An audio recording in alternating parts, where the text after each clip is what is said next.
Good morning students, मैं अंकुर Kumar physics की class में आपका स्वागत करता हूं। लास्ट क्लास में हम आवेश के बारे में पढ़ रहे थे। हमने इलेक्ट्रोस्टैटिक स्टार्ट कर लिया था। आवेश की प्रकृति जानी थी हमने। आवेश दो प्रकार के होते हैं और आवेश की खोज के बारे में हमने देखा था कि आवेश की खोज ग्रीक साइंटिस्ट थेल्स ने करी थी और उसके बाद में एक स्टेटमेंट निकल के आई थी। वो स्टेटमेंट थी कि समान आवेशों में प्रतिकर्षण होता है तथा विपरीत आवेश एक दूसरे को आकर्षित करते हैं, विपरीत प्रकृति के आवेश। तो ये स्टेटमेंट हमने देखी। आज के इस लेक्चर की शुरुआत हम करेंगे क्वेश्चन से और क्वेश्चन से शुरुआत करेंगे और उसी के साथ हम आगे आवेश की स्टडी को आगे बढ़ाएंगे। तो आवेश के मात्रकों के बारे में जानेंगे, इन सब के बारे में पढ़ेंगे। तो सबसे पहले मैं एक क्वेश्चन लेता हूं। मान लो एक तो ड्राई बालों में कंघी करना, ड्राई बाल रहते हैं उनमें क्या करना है, हमें कंघी करनी है। और दूसरे बारिश में भीग रहा लड़का। क्वेश्चन ये है कि बारिश में भीग रहा लड़का अपने बालों में कंघी करता है, अपने बालों में कंघी करता है। तो बताओ इन दोनों पर आवेश आएगा या नहीं आएगा। कंघी करता है तो आवेश होगा या नहीं होगा, ये क्वेश्चन है हमारा। ठीक है, तो एक चीज देखना, ये बात तो तय हो गई कि आवेश कब उत्पन्न होता है, जब दो वस्तुओं को परस्पर रगड़ते हैं। ये मैंने लास्ट लेक्चर में आपको बताया था। लास्ट लेक्चर आप आई बटन में जाके देख सकते हैं। आपको क्या बताया था कि जब दो वस्तुओं को आपस में रगड़ा जाता है अर्थात उन दोनों की सापेक्ष गति होती है, तो क्या कौन सी क्रिया होती है वहां पर, घर्षण। जब दो वस्तुओं के मध्य घर्षण लगता है तो घर्षण के कारण दोनों वस्तुओं पर आवेश उत्पन्न होगा। एक पर तो धनावेश उत्पन्न होगा और दूसरे पर ऋणावेश उत्पन्न होगा। मतलब दोनों वस्तुओं पर समान परिमाण का आवेश परंतु विपरीत प्रकृति का आवेश होता है। जब दो वस्तुओं को रगड़ा जाता है ना, रगड़ने पर कौन सी क्रिया होती है, घर्षण। और घर्षण के कारण इन पर क्या उत्पन्न होता है, आवेश उत्पन्न होता है। क्योंकि यही बात मैंने आपको बताई थी कि कांच की छड़ को ऊन के कपड़े या सिल्क से रगड़ा जाता है तो कांच की छड़ आवेशित हो जाती है और उस पर वो जो सिल्क का कपड़ा या ऊनी कपड़ा है वो भी क्या हो जाता है, आवेशित हो जाता है।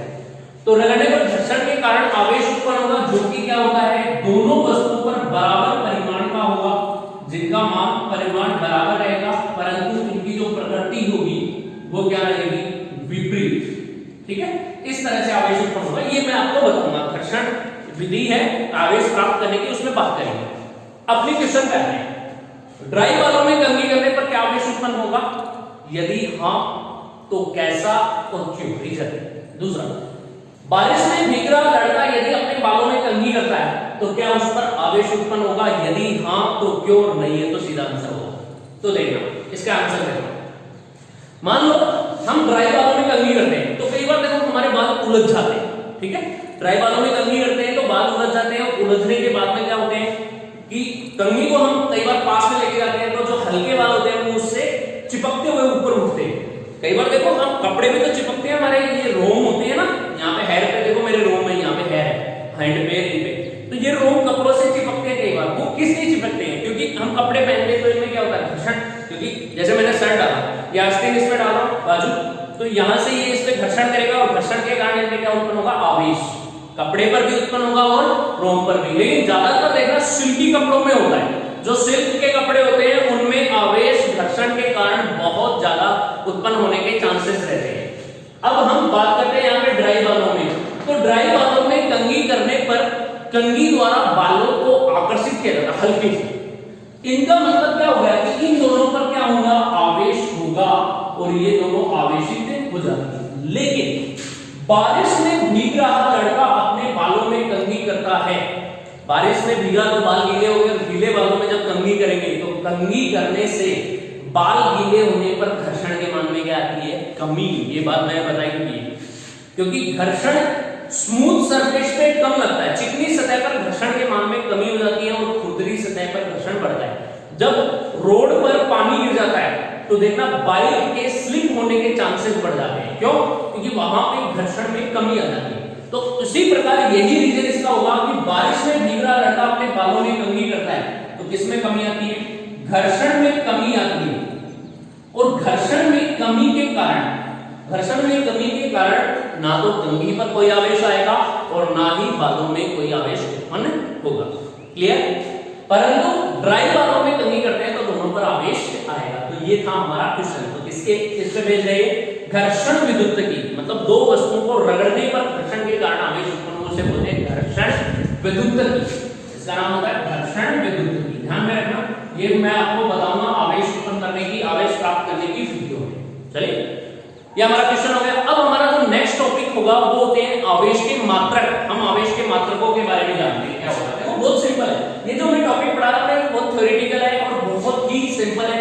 मतलब इनको पढ़ने में थोड़ा सा ऐसा लगेगा क्या मात्रक पढ़ा है, क्या विमा पढ़ा है, रेडी रटाई चीज है, इनको बस याद करना। तो यही, क्योंकि मात्रक विमा तो मैं भी नहीं बना सकता ना। मैं ये लो चाशनी है बना दिया और बेसन के लड्डू बना के चाशनी में आपको खिला दिए, ऐसे तो होंगे नहीं।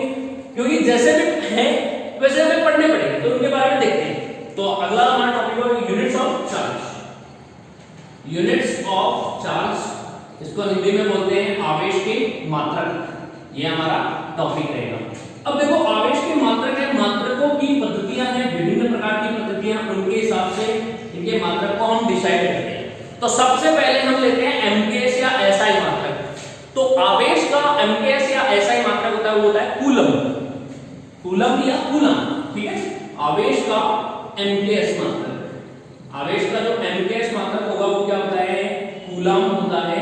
और इंग्लिश में इसको कूलम बोलते हैं, ठीक है। स्पेलिंग ये होती है COLUMB, कूलम।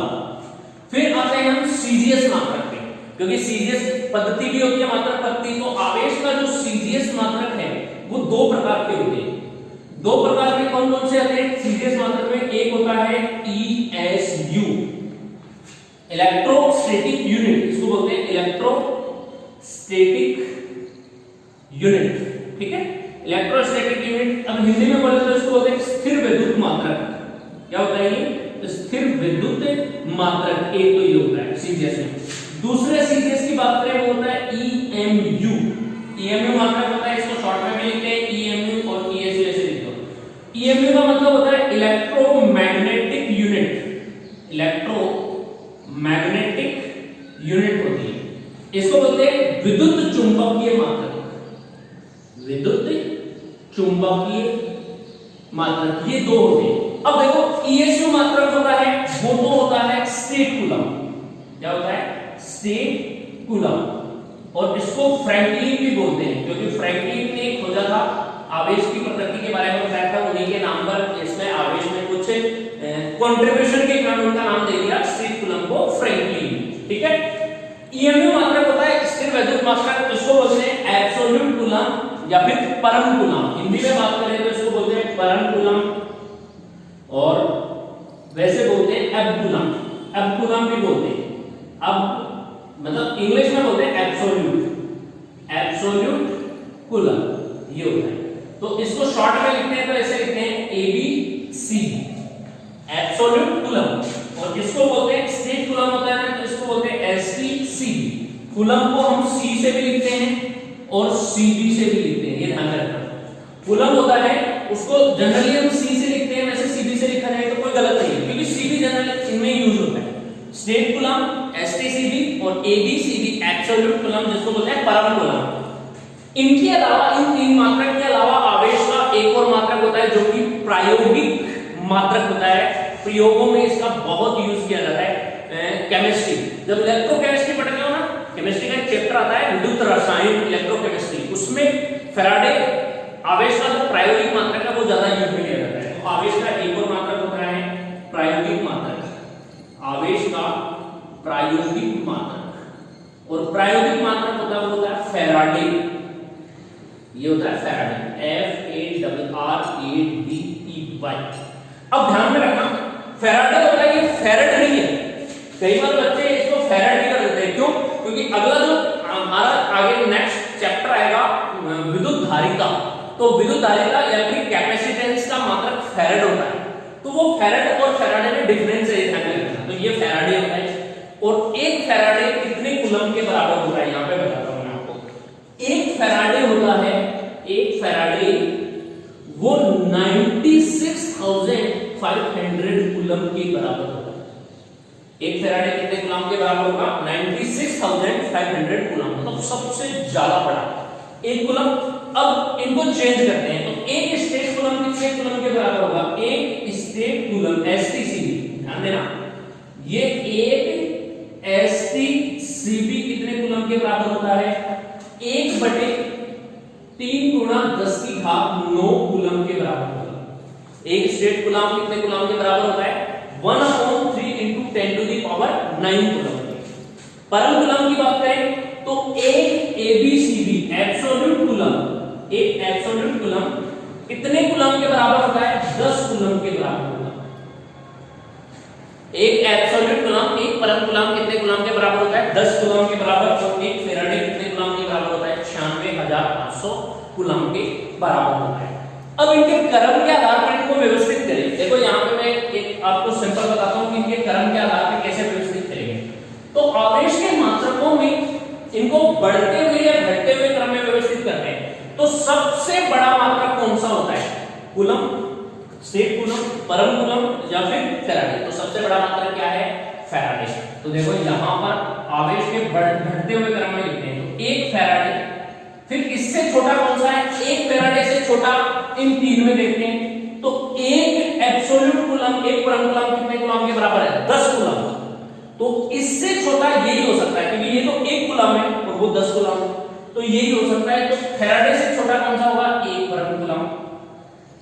फिर अब बच गए दो मात्रक, और एक तो कूलम बच गया और एक ये बच गया। तो देखो ये तो एक से भी छोटा है, एक में भाग लग रहे हैं ना, तो ये तो सबसे छोटा है, बच गया कौन सा? एक कूलम। फिर इसके बाद में आता है एक कूलम, और जो सबसे छोटा मात्रक होता है वो एक फ्रैंकलिन बोलो या फिर एक स्टेट कूलम बोलो, इसको STCB बोलो, एक ही बात, ठीक है। ये होता है इसका घटता हुआ क्रम आवेश का, इस तरीके से लिखा जाता है। तो सबसे बड़ा मात्रक होता है प्रायोगिक मात्रक फेराडे, उसके बाद में आता है एक परम कूलम, फिर आता है कूलम, और उसके सबसे लास्ट में आता है स्टेट कूलम। तो सबसे छोटा मात्रक कौन सा होता है? EAC, state coulomb. ये ध्यान रखना। ये हो गए आवेश के मात्रक। अब इसके विमीय सूत्र पे बात करते हैं। विमीय सूत्र पे बात करते हैं कि इसका विमा कैसे डिसाइड होगा। तो देखो, आपको मैं 11वीं क्लास में मैंने एक बात बताई थी कि जब भी विमीय सूत्र डिसाइड होते हैं, डायमेंशन विमीय सूत्र, वो मूल मात्रकों से डिसाइड होते हैं। और मूल मात्रक कितने होते हैं? 7 होते हैं। 7 मूल मात्रकों की विमा लिखी जा सकती है, इनके अलावा व्युत्पन्न मात्रकों की विमा नहीं लिखी है। अगर हमें व्युत्पन्न मात्रकों की विमा लिखनी है तो उनको पहले कौन से मात्रक में बदलना होगा? मूल मात्रक में बदलना होगा, और उसके बाद में हम क्या लिख सकते हैं? उसका विमीय सूत्र लिख सकते हैं। तो यहाँ पे देखो ये कूलम, क्या ये कूलम 7 मूल मात्रकों में आता है? नहीं आता, इसलिए ये कौन सा मात्रक है? व्युत्पन्न मात्रक। तो इसकी विमा हम डायरेक्ट C नहीं लिख सकते कि बड़े कोष्ठक में हमने बिग ब्रैकेट लिया और C1 लिख कर कूलम कर दिया, ये गलत है, ये इसकी विमा नहीं है।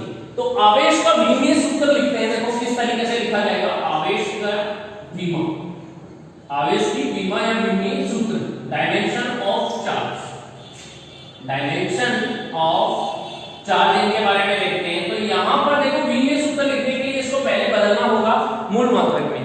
अब कोई ऐसी डेफिनेशन ढूंढो आवेश की कि क्या वो मूल मात्रक में बदल सकता है? जी बिल्कुल। आवेशों के प्रवाह की दर क्या कहलाती है? विद्युत धारा कहलाती है। अब देखो मैंने क्या बोला? आवेशों के प्रवाह की दर, आवेशों के प्रवाह की दर क्या कहलाती है? विद्युत धारा। दर नाम आते ही बट्टे में क्या आएगा? समय। ये चीज तो मैंने बताई हुई आपको कि अगर दर आ रही है तो बट्टे में समय आएगा, और प्रवणता आ रही है तो बट्टे में क्या आएगी? दूरी आएगी, या फिर हम बोल सकते हैं स्थापन आएगा। इनके अलावा और कुछ नहीं आएगा, ठीक है। तो आवेशों के प्रवाह की दर आ रही है T, आवेश किसके प्रवाह हो रहा है? आवेश ऊपर आ जाएगा Q, और ये किसके बराबर होती है? विद्युत धारा के बराबर होती है। तो आवेशों के प्रवाह की दर विद्युत धारा कहलाती है। Q/T बराबर कितना होगा? I। अब देखो Q का मात्रक निकालना है, तो T को इधर ले जाएंगे, गुणा में तो कितना हो जाएगा? Q = I × T। ये हो रहा है Q = I × T। अब देखो विद्युत धारा और समय का गुणनफल क्या कहलाता है? आवेश, इसका मात्रक होता है कूलम। तो कूलम किसके बराबर होगा? यहां से देखो कूलम बराबर होगा, विद्युत धारा का मात्रक होता है एम्पियर, गुणा में, और समय का मात्रक क्या होता है? सेकंड, ठीक है। इस एम्पियर इनटू सेकंड किसके बराबर होगा? कूलम के बराबर होगा। अब देखो एम्पियर क्या मूल मात्रक है? बिल्कुल है। विद्युत धारा कौन सा मूल मात्रक में आता है और सेकंड भी मूल मात्रक है। तो इन दोनों को कूलम को हमने मूल मात्रक में बदल लिया। अब इसका क्या लिख सकते हैं? हम विमीय सूत्र लिख सकते हैं। तो इसकी विमीय सूत्र लिखते हैं। तो देखो एम्पियर के लिए इसका लिखते हैं विमीय सूत्र। एम्पियर के लिए लिखे तो एम्पियर के लिए आ जाएगा A1 और समय सेकंड के लिए आता है T1। तो आवेश का जो विमीय सूत्र होगा वो क्या होता है? A1 T1। इस तरीके से लिखा जा सकता है। तो ये बात मैंने आपको बताई है कि जब भी हम किसी भी व्युत्पन्न राशि का विमीय सूत्र लिखो तो वो हमेशा उसको मूल मात्रकों में बदलकर लिखा जाता है, डायरेक्ट कभी भी नहीं लिख सकते। तो ये इसका विमीय सूत्र हो गया, ठीक है। इसके बाद में हम नेक्स्ट पढ़ेंगे आवेशों के गुण, तो उनके बारे में देखते हैं।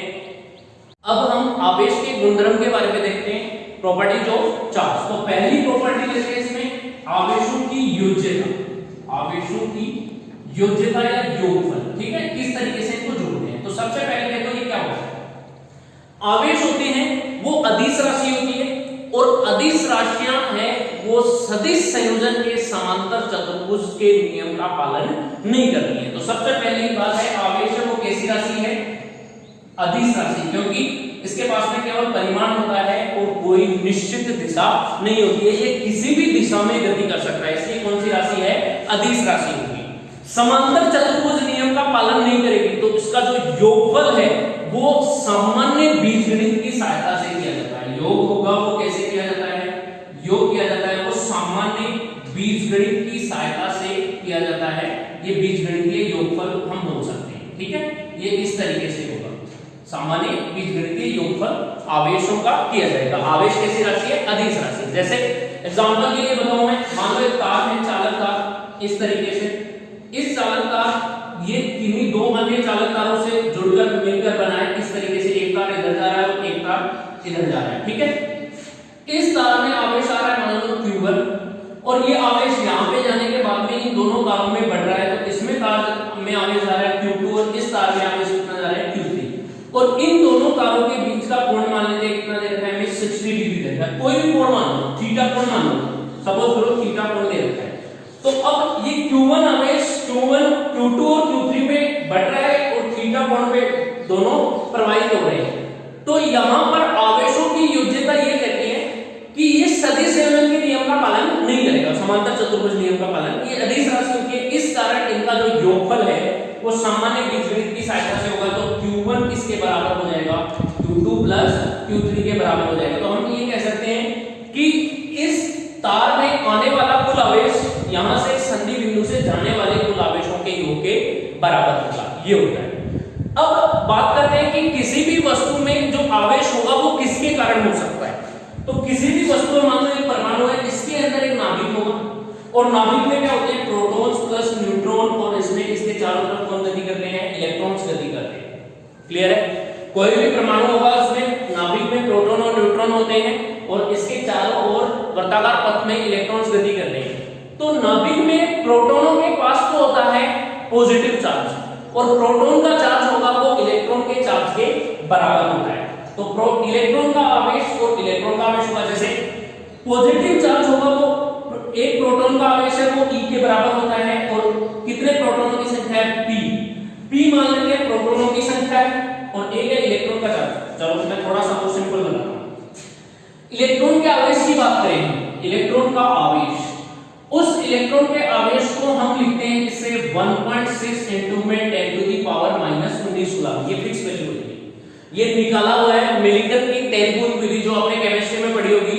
इसके विशिष्ट आवेश द्वारा, विशिष्ट आवेश के द्वारा, इलेक्ट्रॉन के विशिष्ट आवेश द्वारा इलेक्ट्रॉन का आवेश ज्ञात किया गया जो कि कितना आया था? 1.6 इनटू में 10 टू द पावर -19 कूलम। फिर बात करते हैं प्रोटॉन। तो प्रोटॉन का आवेश भी इलेक्ट्रॉन के आवेश के बराबर होता है, इसलिए प्रोटॉन को किससे लिखा जाता है? E+, ये होता है प्रोटॉन। इसको मैं यहां पे लिख देता हूं प्रोटॉन। प्रोटॉन का आवेश E+ से लिखा जाएगा, वो भी किसके बराबर होता है? इलेक्ट्रॉन के आवेश के बराबर होता है कितना? 1.6 into 10 to the power -19 coulomb. बस फर्क इतना होता है कि इलेक्ट्रॉन पर होता है वो ऋणात्मक आवेश होता है और प्रोटॉन पर क्या होता है? धनात्मक आवेश। को इलेक्ट्रॉन वाले पे नेगेटिव लगाते हैं और प्रोटॉन वाले पे पॉजिटिव लगाते हैं। ये इस तरीके से परमाणु में जो कुल आवेश होगा, मान लेते हैं ये प्रोटॉन है, तो प्रोटॉनों की संख्या इसमें कितनी है p, क्योंकि न्यूट्रॉन होंगे तो न्यूट्रॉन पर तो कोई आवेश नहीं होता है ना, उदासीन होते हैं न्यूट्रॉन। प्रोटॉनों की संख्या है p और इलेक्ट्रॉनों की संख्या कितनी है, मान लेते हैं इलेक्ट्रॉनों की संख्या है n, ठीक है। यदि प्रोटॉनों की संख्या p है तो कुल प्रोटॉनों का आवेश कितना होगा, प्रोटॉनों की संख्या बराबर p, तो कुल आवेश कितना हो जाएगा इसका आवेश हो जाएगा, एक प्रोटॉन का आवेश होता है प्लस e प्लस के बराबर, ठीक है। e प्लस के बराबर होगा, ये लो e प्लस प्लस लगा दिया क्योंकि धनात्मक आवेश होगा, और संख्या कितनी है इसकी p, मान लो 5 प्रोटॉन है तो 5 प्रोटॉनों का आवेश कितना होगा 5 ही, 4 प्रोटॉन है तो 4 ही, 1 है तो 1 e के बराबर। तो अब p प्रोटॉनों की संख्या है तो प्रोटॉनों का आवेश कितना हो जाएगा प्लस में pe, ये तो है प्रोटॉनों का आवेश, ठीक है, प्रोटॉनों का आवेश। अब इलेक्ट्रॉनों की संख्या हमने कितनी मानी n, इलेक्ट्रॉन्स की संख्या, इलेक्ट्रॉन्स की संख्या है n, तो इसका n संख्या है तो n का आवेश कितना हो जाएगा n ही, लेकिन ये किसमें आता है नेगेटिव में, क्योंकि इलेक्ट्रॉन का आवेश ऋणात्मक होता है ना, यहाँ पे देखो ये दिखा रखा माइनस ही, तो इसको लिखते हैं प्लस ही, ये ध्यान में रखना। तो ये माइनस और n संख्या है, कुल आवेश कितना हो जाएगा इलेक्ट्रॉन्स का आवेश ही हो जाएगा माइनस n। अब किसी परमाणु में, यदि किसी परमाणु में मान लो प्रोटॉनों की संख्या इलेक्ट्रॉनों की संख्या से ज्यादा है, ध्यान देना, यदि किसी परमाणु में प्रोटॉन्स की संख्या इलेक्ट्रॉन्स की संख्या से ज्यादा है, प्रोटॉनों की संख्या है ये प्रोटॉन और ये क्या है इलेक्ट्रॉन, किससे ज्यादा है तो प्रोटॉनों का आवेश बढ़ जाएगा, तो प्लस Pe की वैल्यू ग्रेटर देन हो जाएगी किससे माइनस Ne से। ये किस पे डिपेंड करता है, संख्या पर डिपेंड करेगा, बाकी दोनों की वैल्यू क्या हो जाएगी, दोनों की वैल्यू, आवेश की वैल्यू तो समान होती है ना, तो ये ज्यादा हो जाएगी तो आवेश आएगा वो कैसा आवेश आएगा, धनात्मक आवेश आएगा। तो परिणामी आवेश, क्योंकि इसमें ये जुड़ेगा, कुल आवेश निकालेंगे तो जो कुल आवेश होगा वो कैसा आ जाएगा, धनात्मक आवेश, और परमाणु कैसा होगा, धनावेशित होगा। क्लियर है। इसके विपरीत यदि प्रोटॉनों की संख्या न्यूट्रॉनों की संख्या से कम है, प्रोटॉनों की संख्या न्यूट्रॉनों की संख्या से कम है, तो जो कुल आवेश होगा वो कुल आवेश प्लस में Pe और ये किससे कम हो जाएगा माइनस में Ne, तो आवेश प्रभावी किसका होगा ये वाला ज्यादा आएगा, क्योंकि दोनों को जोड़ेंगे और जोड़ेंगे तो ये ज्यादा रहेगा, तो आवेश कितना होगा ऋणात्मक आवेश। तो यहाँ पर इस स्थिति में आवेश कौन सा होगा, वह वस्तु ऋणावेशित कहलाएगी। ये वाली वस्तु कौन सी वस्तु कहलाएगी, धनावेशित वस्तु, और ये वाली वस्तु कौन सी कहलाएगी, धनावेशित वस्तु के विपरीत ये वाली वस्तु कहलाएगी ऋणावेशित वस्तु। इस तरीके से कहलाएगी, ठीक है। तीसरा पॉइंट, ये पहला पॉइंट था, ये दूसरा पॉइंट। अब तीसरे पॉइंट की बात करें, सपोज करो प्रोटॉनों की संख्या और इलेक्ट्रॉनों की संख्या दोनों समान है, एकदम से बराबर। यदि प्रोटॉनों number of protons equals to number of electrons, दोनों बराबर होंगे, तो यहाँ पे प्लस में Pe भी बराबर होगा माइनस में Ne, और दोनों बराबर होंगे तो ये पॉजिटिव आएगा, ये नेगेटिव, और दोनों जुड़ जाएंगे तो कुल आवेश कितना हो जाएगा, तो दोनों जुड़ेंगे तो कुल आवेश आ जाएगा 0, और कुल आवेश 0 होगा तो यह वस्तु कौन सी वस्तु कहलाती है, उदासीन वस्तु कहलाएगी। कौन सी वस्तु कहलाएगी, विद्युत उदासीन वस्तु कहलाएगी। तो इस तरीके से हम आवेशों को डिसाइड कर सकते हैं और आवेशों की योज्यता बोल सकते हैं।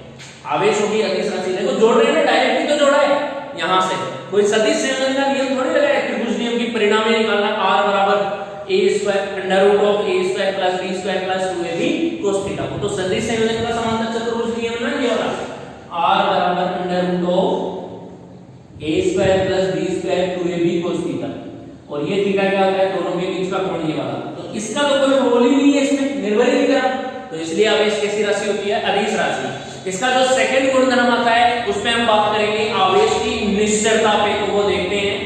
अब हम बात करते हैं आवेश की निश्चलता पर, विद्युत आवेश की निश्चलता। देखो इसमें क्या है, इसमें ये बताया गया कि जो विद्युत आवेश है वो वेग पर निर्भर नहीं करता है, किसी वस्तु का आवेश उसके वेग पर निर्भर नहीं करता है, अर्थात निर्भर नहीं करता है। इसका मतलब क्या है, ये कैसी राशि है, अनापेक्षिक राशि है।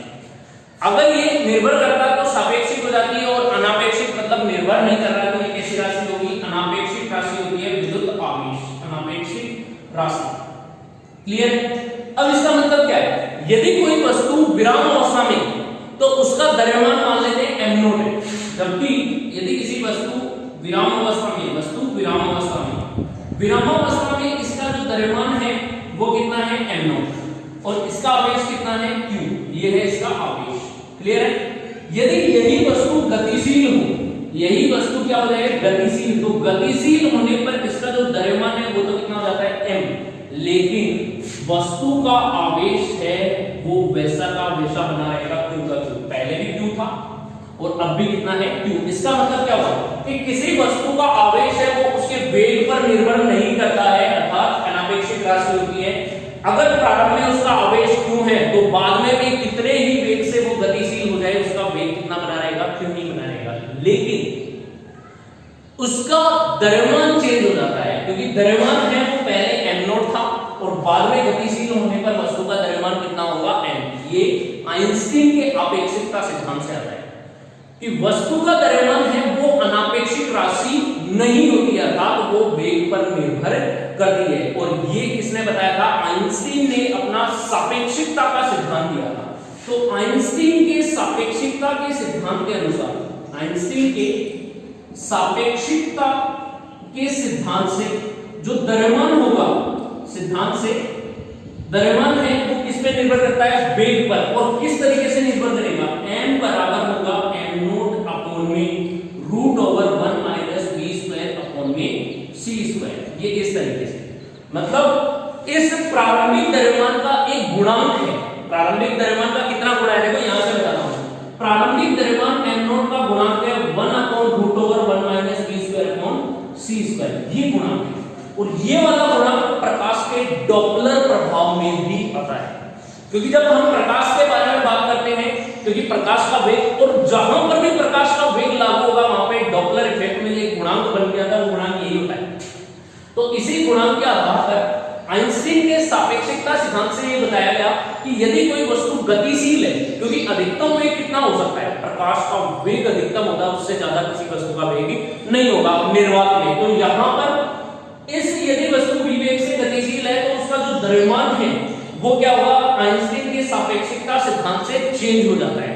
अब देखो मैं आपको डेली लाइफ का एक एग्जांपल बताता हूं। एग्जांपल के लिए मान लो एक वस्तु है, हम खड़े, यहां पर मैं खड़ा और एक यहां से मान लो एक कोई भी पतंगा है या फिर कोई भी कीट है उड़ के आता है, या फिर एक पत्थर आता है, मान लो एक पत्थर आ रहा है उसकी लगी, कीट पतंगा उड़ के आ रहा है उसकी मेरे लगी, तो इतनी ज्यादा जोर से नहीं लगती है। लेकिन सपोज करो वही कीट पतंगा उसी वेग से आ रहा है और मैं किसी बाइक पे गतिशील हूं, बाइक पे सवार हूं, बाइक पे गतिशील हूं, तो वो सामने से मेरे लगेगी, उसकी बहुत जोर से लगेगी, बहुत जोर से लगेगी। इसका मतलब इसे लगेगा पता नहीं कितना भारी आके लगा है। इसका मतलब क्या होगा? जब वेग में वृद्धि हो जाती है, कौन से वेग में? सापेक्षिक वेग में, ध्यान रखना, अकेले वेग में नहीं। क्योंकि मैं खड़ा हूं यहाँ पे और वो पतंगा उधर से उड़ के आ रहा है या पत्थर आ रहा है, तो उस पत्थर का अकेले का ही वेग होता है, मेरा वेग कुछ भी नहीं है। तो मेरे सापेक्ष उसका वेग वही है। अगर मैं भी इधर गतिशील हूं और वो भी इधर से आ रहा है, तो दोनों का सापेक्षिक वेग क्या हो जाएगा? जुड़ जाएगा, क्योंकि दोनों एक दूसरे के विपरीत गतिशील है। और विपरीत गतिशील होने पर सापेक्षिक वेग जुड़कर बढ़ जाता है और उस वेग के कारण उसका द्रव्यमान भी क्या होगा? बढ़ जाएगा। ये ध्यान में रखना, ठीक है? यहां पर सापेक्षिक वेग बढ़ेगा तो द्रव्यमान भी क्या होगा? बढ़ेगा, इसमें भी वृद्धि होगी, अर्थात वो जोर से लगती हुई प्रतीक इसी कारण होगी। तो यहां पे क्या बोला गया है कि यदि वस्तु का सापेक्षिक वेग बढ़ता है, यदि वस्तु का सापेक्षिक वेग लगभग किसके बराबर हो जाए? प्रकाश के वेग के बराबर, तो सापेक्षिक वेग बढ़ने पर, सापेक्षिक वेग बढ़ने पर वस्तु का द्रव्यमान भी क्या हो जाता है? बढ़ जाता है, या बढ़ा हुआ प्रतीत होता है, द्रव्यमान बढ़ जाता है। और द्रव्यमान बढ़ जाता है तो जोर से लगती है, अर्थात द्रव्यमान तो बढ़ जाएगा लेकिन उस वस्तु का आवेश अपरिवर्तित रहेगा, लेकिन उस वस्तु का आवेश है वो अपरिवर्तित रहता है। आवेश है वो कितना रहेगा? अपरिवर्तित, और अपरिवर्तित में q का q ही बना रहेगा, अपरिवर्तित रहेगा, जो कि कितना होगा? q। तो हम ये कह सकते हैं कि किसी भी वस्तु का आवेश है वो विरामावस्था और गतिशील अवस्था दोनों में समान होता है, अर्थात हम ये कह सकते हैं कि q विरामावस्था बराबर होगा q गतिशील अवस्था। किसी भी वस्तु का गतिशील अवस्था आवेश बराबर है, लेकिन वस्तु का द्रव्यमान वेग पर निर्भर करता है और वो वेग के साथ क्या हो जाता है, सापेक्षिक वेग बढ़ने पर वस्तु का द्रव्यमान भी बढ़ जाता है, इसलिए कि अपेक्षितता सिद्धांत से। अब यहाँ पे एक बात आती है कि जो काम यांत्रिकी मैकेनिक्स जो कि 11th क्लास में चलता है पूरा, मैकेनिक्स में जो काम द्रव्यमान का होता है, देखो वहां पे हम पढ़ते हैं बल, कार्य, ऊर्जा, शक्ति, इनमें m का यूज होता है द्रव्यमान का, न्यूटन्स लॉ होते हैं, न्यूटन्स लॉ ऑफ मोशन में पढ़ते हैं। तो द्रव्यमान का काम आता है यांत्रिकी में, तो यांत्रिकी में जो काम द्रव्यमान करता है वही काम विद्युत की इलेक्ट्रिकल, ये इलेक्ट्रोस्टैटिक इलेक्ट्रिकल का पोर्शन है, इलेक्ट्रिकल में कौन करता है, आवेश करता है। जो काम यांत्रिकी में, अगर हम यांत्रिकी की बात करें तो यांत्रिकी में जो आवेश का रोल होता है वही रोल विद्युतकी में किसका होता है, विद्युतकी में सॉरी यांत्रिकी में द्रव्यमान का जो रोल होगा वही विद्युतकी में किसका रोल होगा, आवेश का रोल होता है। तो इस तरीके से हम निकाल सकते हैं। अब देखो ध्यान से एक चीज बताता हूं मैं आपको, एक बात और बताता हूं। मान लो कोई भी द्रव्यमान है वो गतिशील है, n नोट उसका प्रारंभिक द्रव्यमान था और उसको हमने गतिशील कर दिया एक वस्तु को, तो उसका अंतिम द्रव्यमान कितना बन गया, अंतिम द्रव्यमान बन गया था उसका n द्रव्यमान की वस्तु वेग बढ़ाने पर, वेग बढ़ाने पर m द्रव्यमान की वस्तु पर, m द्रव्यमान की वस्तु पर आवेश कितना होगा, आवेश को वही बना रहेगा q, m द्रव्यमान की वस्तु पर आवेश बना रहेगा q, अर्थात उस वस्तु के द्रव्यमान के सापेक्ष उस वस्तु के आवेश तथा उसके द्रव्यमान का अनुपात q अपॉन m वो क्या कहलाता है, इसका विशिष्ट आवेश कहलाता है।